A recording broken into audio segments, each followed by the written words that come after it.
Hey, I wanted to take a little time to talk about Gwen Shamblin and the Way Down diet. I got involved with the Way Down diet maybe in the year 2000, maybe 1999. And I did a couple of classes with several of the women. We kind of just watched the videos. We didn't do the workbooks. We sat and watched them and we got some good advice. Because I signed up with the company, I had a little more contact than the other people in our ministry.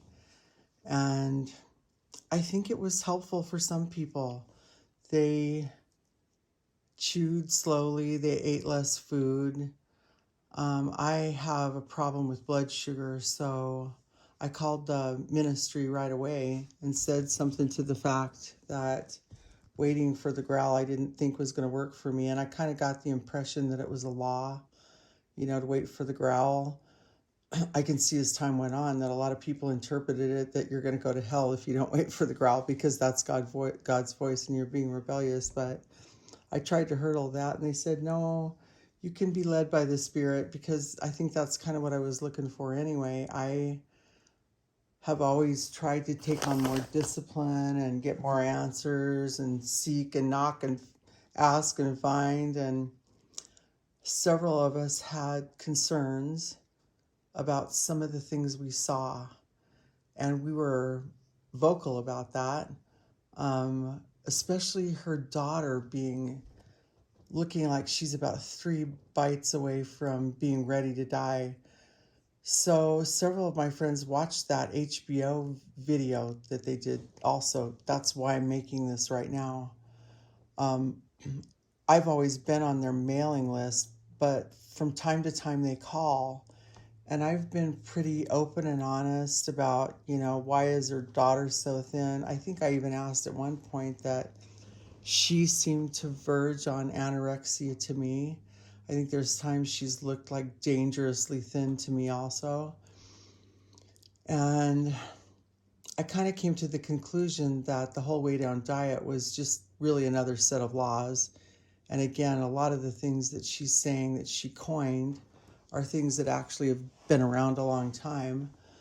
I got some things out of some of her videos because she did talk about the issues of life that come from the heart in several of her videos that weren't about food. And she used good scriptures, and I think it was inspiring.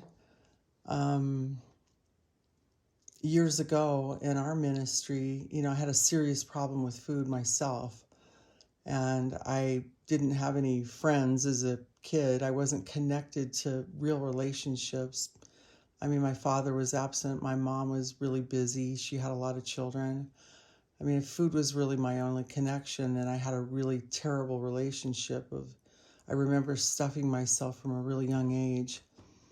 And then as I grew up, I took my mom's diet pills. I was fairly normal, but I had skinny sisters, so I didn't think I was normal. And I think, again, because I was such an empty soul and so lonely, I really used food to numb my pain, to it, doing really terrible stuff, like eating way, way too much, more than 10 people could eat at times, especially when it came to cookies and desserts. And and then when I started taking my mom's diet pills, being able to get speed, I would starve myself for days. And I really had to go deep into the issues of my soul, because I grew up in the Twiggy generation, and love is associated with thinness. So I had a lot of deep emotional issues because of what we learn in the world, just looking at movie stars and magazines. And, we all kind of have to be renewed in the spirit of our mind because we're washed with the spirit of the world. And I think more than anything, being used by men, it really made me think, I not only got fat at times to protect myself from men, I actually would get really anorexic too. There's a few times I was probably verged on being too thin. So I had a couple relatives that were obese, so I was always trying to fight the demon glutton. I told my husband not to marry me because I was going to be overcome by the demon glutton. And he said, the Holy Spirit life is a life of discipline, and God will give you self-control because it's the fruit of the Spirit. And this is a toothless lion, and a lion that doesn't roar. So I did the disease thing, didn't work too well with him. He didn't go for my excuses too much. So I've been on the road to exercise more discipline. It's been easy when we have events, or it's been easy when I feel like I need to do something special, or I'm going to be in front of certain people, like going to see the king. I was able to lose weight. So I've kind of been on that pendulum of losing weight, for this reason, for that reason. But the stability of eating less food and being disciplined, I feel like I have a lot more emotional stability and a lot less strife and a lot less vanity, because I think it was a lot of my motivation when I was younger was just plain vanity, to be loved, to be accepted, to be okay. So you kind of have to strip down the onion to the depth of it, which I just see kind of taking care of my health as an act of love. The HBO thing, I think, was extremely shocking to what was going on behind the scenes. And one thing I have to say is every woman I ever talked to with that ministry, whether it was in a chat or it was in person, I felt like I was talking to Stepford wives that weren't home, that had almost a routine thing that they said, all about God, a lot of the things I'd heard her say, and nobody could be personal. Nobody really had a story about being freed from vanity, the road that took them on, the horrors of being fat and thin. Nobody was ever personal with me, so I knew something was really off there. I went to some message boards from time to time, and people were so offended. It was hard to kind of tell what was really going on. I don't think I knew anything about the death of the boy. That was extremely shocking that it happened in her church. A lot of my friends and I saw, how wacky she started looking the more the years went on. And somebody said it in the HBO video. It's like, here's a woman who's trying to help men not lust and be pornographic, who's starting to show her flesh more and more and wear more and more seductive clothes. So it was obvious that there was some real issues with her vanity. And I think the most shocking thing that I was able to see, I came from a dead religion and outside of the cup tradition, obligation and duty, fit into the cookie cutter mold of Christianity, which is works, works without it's the outer cup. And I don't think I realized how much that dead religion affected me until I was about 28 years old. And I really was an outside of the cup girl. And that's kind of why I was so deceived and got into horrible situations. I could only see men that were outside of the cup men too. So I was willing to go deep into my soul and start looking at the issues of life that came from my heart, though, when I was about, in my 20s. And I think that I see so much more clearly how dead religion without the Spirit is extremely dangerous. I mean, my husband has always said that, because people don't realize how much they really are trying to establish their own righteousness and forsaking the righteousness that's in Jesus Christ through repentance. And most people don't even know that I've met a lot of people for a lot of years now. And it's hard. I'm hard pressed to find people that can actually make a clear sound about what they've actually been saved from, and the sound doctrine that God gave them along their journey that got them out of the ditch. So I think a lot of people don't live by His bread every day, and they don't get the revelation of the Holy Spirit and His Word, the engrafted Word that's able to save their soul, about the issues of life that come up in their day. And I think it would be really easy. There are so many people. I think people join the military because they just want to be told what to do.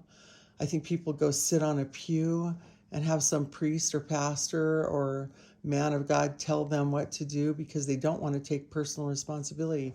I saw that was the worst part of my character at one point, that I had looked to other people to take responsibility for my own soul. And, I decided to stop being a pew sitter, and I decided to read what was in the Bible for myself and let God start talking to me personally. So my whole life changed because the Word of God divided the flesh from the spirit, and I was able to understand my own motivation and care about pleasing God, care about if my works were wrought in God. And I stopped loving darkness more than light, and I started coming into the light so I could see things the way they really are. And I can really see how this woman got so many women to be Marthas, because I've known so many women that lead a life of strife and self-will and confusion. And, it's easy to be on the strife merry-go-round. As a matter of fact, I was thinking about the scripture that is such a life-changing scripture for anybody who has ears to hear it. And it says this: when a man is inactive, he imagines lust and mocks good instruction. So the kingdom of lust is vast and wide and deep. You can lust after stuff, a job, money, climbing every mountain, sports, movies, shopping, drugs, marijuana, drinking. I mean, name the vice that people use to check out of life with, because there's a lot of them. And when we are inactive in judging our own soul, that's when people are prone to live a life of control and being controlled. So most people I've met throughout my life have lived on some kind of pendulum of control and being controlled. And especially when I was young, I wanted the praise of men. I wanted to be loved. I wanted to be cared for. I wanted to be accepted, which made me an insincere person, untruthful. I was in total bondage to seeing how everybody was loving me. And that's really the only motivation I had, was to make sure I got the love and acceptance I wanted from people. And it made me extremely full of bondage, insecurity, vice, overeating. And when my life became about how I was going to love, who I was going to be, and I was active in my own soul, which I am every day, I try to stay connected to the Holy Ghost, which I want to end this with this, because in Romans, the first part of Romans, it says, therefore, there's no condemnation to those who walk after the Spirit, but there is condemnation to those that walk after the flesh. And seeing how many these women actually all became really vain, and it was disturbing to see everybody wearing the same clothes and even obeying the Jewish law. There was a lot of things that looked off. But the depths of what was really off after watching the documentary was mind-blowing to anybody who's watched this with me or seen it, that I've heard, that did the Way Down workshop with me. And, I think we all have to work really hard to get out of the Martha world, because I think a lot of people, and there's a couple good scriptures that talk about that too. It says, those that deny things falsely feed on the winds. In a land that's trodden, they travel thirsty and gain nothing. And I think it's really easy to deceive ourselves and not look, not touch the issues of life that we're involved in every day.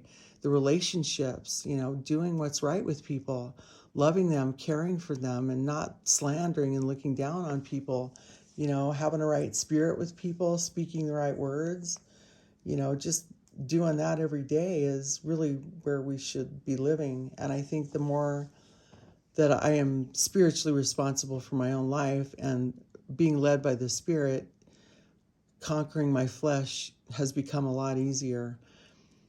And I think it's really easy for me to discern what I'm eating better physically, because I discern a lot better what I'm eating spiritually.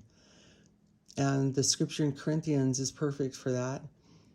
You know, that we can't eat at the table of devils and the table of God. We can't drink from the cup of devils and the cup of God. Anyway, I saw a lot of people in that video that are stuck on the merry-go-round of establishing their own righteousness. And I've seen so many women in that hell of almost an inability to be honest with themselves about their sins and the ways they've offended God. And even, you know, taking out the trash in their church of their soul on a daily basis, or when situations came up, you know, just being able to say you're sorry or ask God to give you a right spirit and a free spirit. It's really hard for people to even admit that they're in bondage and they don't have a free spirit. Neither are they good at even asking the Lord. So forget teaching sinners in the way they should go. And, you know, I was able to really see the depths of the outside cup ministry and that whole, I've known people that have gone to that same religion, been brought up in it, you know, trained in it, schooled in it, the outside of the cup ministry, and you can barely pull their teeth to get them to tell the truth about who they really were, what they've really done. And I'm not talking about the gory details, but they can't even give a brief, light testimony and really be honest and sincere because it's such an assault to their pride.